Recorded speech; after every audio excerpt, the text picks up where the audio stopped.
સુરતમાં એસટીની અસલામત સવારી સામે સવાલો. સુરતના રિંગ રોડ બ્રિજ પર રોંગ સાઈડમાં એસટી બસ દોડાવી.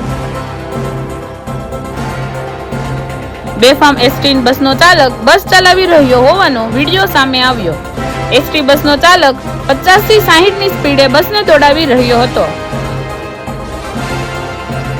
સલામત સવારી એસટી અમારી સૂત્ર પર ઉઠ્યા સવાલો.